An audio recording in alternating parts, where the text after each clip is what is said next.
To understand the war that was launched on October 7, 2023, we have to look back at the creation of Israel in 1948. Before that, though, the Jewish minority and the Arab majority didn't get along. It got worse when the international community tasked the UK to establish a national home in Palestine for Jews.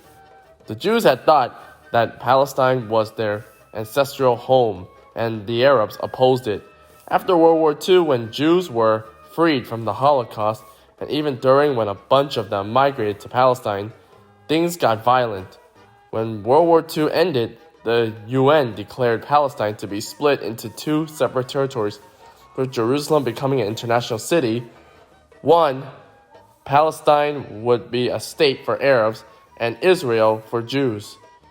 Jewish leaders accepted it, while the Arabs rejected it. The Brits left the reign, unable to resolve tensions, as Jewish leaders declared the founding of Israel a safe haven for Jews. The more fighting ensued as time went on between the two groups. Flash forward to the 2000s, where Hamas won the 2006 elections.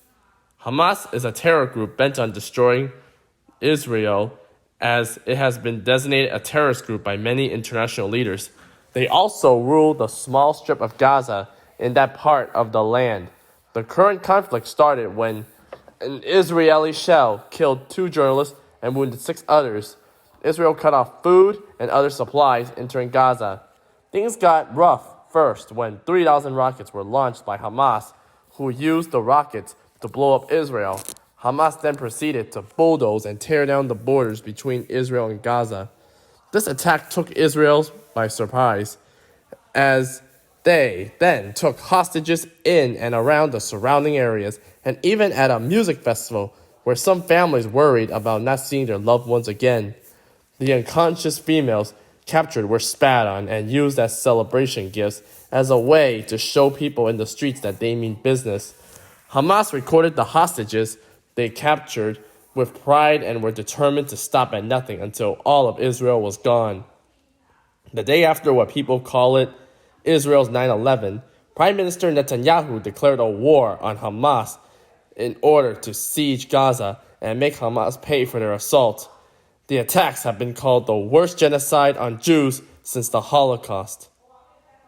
These assaults have also led to more security in synagogues and other house of worships in the USA.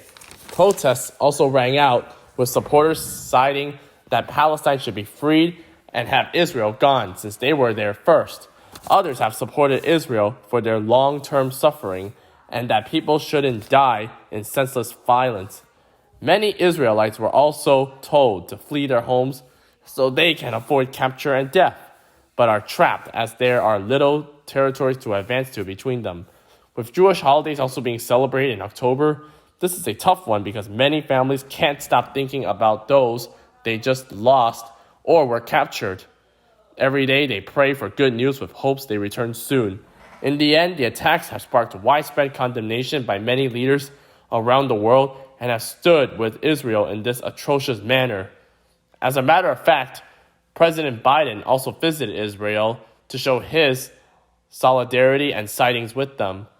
As more families from both Israel and Palestine have died in the middle of the conflict, no one knows when this will end, and some are praying even for a ceasefire to happen with no internet or technologies.